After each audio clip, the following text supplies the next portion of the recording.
Alors, bonjour, je vous retrouve enfin pour ma dernière vidéo du défi des 21 jours de Facebook Live.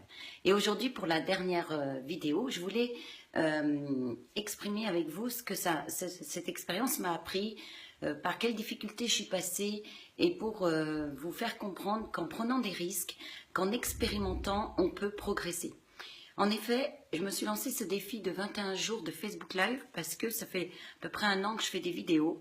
Et j'avais toujours cette peur face à la caméra, c'était difficile de se mettre à nu devant tout le monde, etc. Donc, je me suis lancé ce défi de 21 jours. Et quand je me suis lancé ce défi, en fait, au début, je me disais, il faut que je le fasse, et puis je ne le faisais pas. Puis un jour, j'ai dit, bah, allez hop, je commence lundi. Donc, j'ai pu passer, je me suis lancée dans le vide un peu, et j'ai pris ce risque de faire ces vidéos. Alors, je vous assure qu'au début, c'était très difficile parce que vous avez qu'à voir ma première vidéo, je suis à l'envers, donc j'ai appris un peu au niveau technique ce qu'il fallait que j'améliore. Et puis, à chaque fois, les premières semaines, la première semaine, je vous assure, j'aurais arrêté. Si je m'étais écoutée, j'avais plein d'excuses, c'était difficile de trouver le temps, d'être au bon endroit, etc.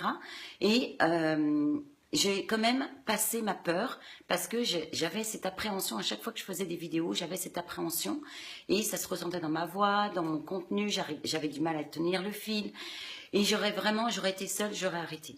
Et le fait de m'engager envers quelqu'un, de m'engager, je me suis engagée envers vous, et même si ça vous étiez égal que j'arrête mes vidéos, pour moi c'était important de continuer. En quoi c'était important de faire ces vidéos? Parce que j'avais envie de partager.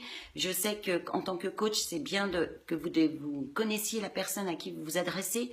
Et même si j'ai pris des risques parce que je me suis décrédibilisée aussi en faisant ces vidéos parce que j'étais pas au top du top, mais j'ai continué.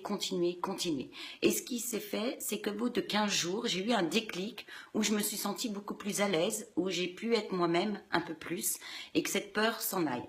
Donc d'affronter ces peurs, c'est sûr que c'est difficile, ça demande du courage, ça demande des efforts.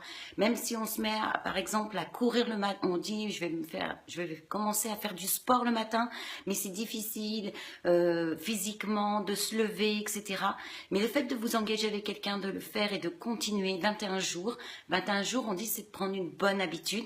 Et bien en fait c'est comme quand vous avez commencé à conduire par exemple. Quand vous avez commencé à conduire, je ne sais pas si vous vous rappelez, mais au début c'est difficile parce que on passe par 4 phases dans une période de changement.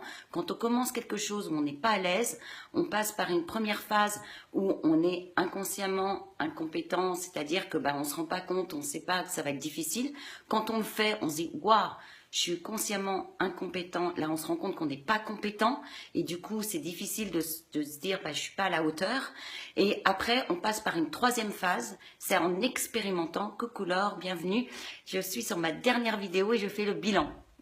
Et donc la troisième phase, une fois on s'est rendu compte qu'on s'est lancé dans un défi comme ça, que ce soit conduire, soit faire du sport, soit moi-même mes vidéos, et la troisième phase, c'est qu'on commence à progresser. On se rend compte de ses erreurs, mais on continue, parce que le fait d'expérimenter, on va s'améliorer de toute façon.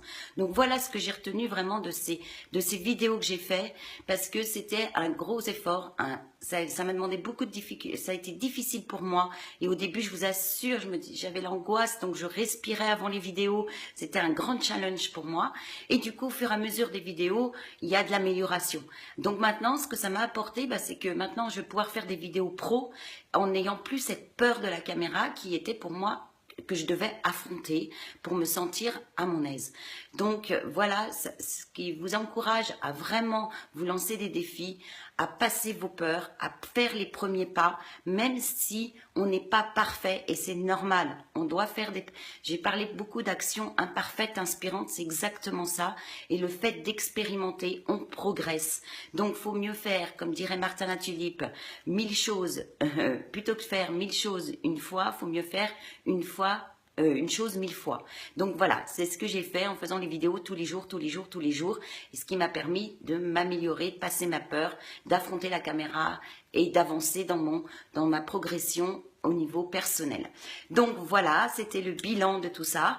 J'espère que ces vidéos vous apporteront beaucoup de contenu. Donc vous les retrouvez sur ma chaîne YouTube Katia Tarantola KTC Success. N'hésitez pas à vous abonner parce que les prochaines vidéos, je vous assure, elles seront beaucoup mieux. Et puis également, vous pouvez retrouver des vidéos, du contenu gratuit sur mon blog Oser sa vie au féminin, ainsi que sur ma première page d'accueil de mon site ktcsuccess.com où on retrouve des vidéos gratuites pour les stratégies pour trouver votre voie professionnelle en ayant du sens dans votre vie et en fonction de qui vous êtes. Alors voilà, je vous laisse et maintenant c'était fini mon challenge. C'était un plaisir pour moi de partager avec vous tout ce contenu pour transformer votre vie. Je vous souhaite un merveilleux dimanche, des belles fêtes de fin d'année. Vous retrouvez tous les jours par mail ou sur ma page Facebook les calendriers de l'Avent avec les mini-défis. Je vous souhaite une merveilleuse journée et à bientôt. Bye bye.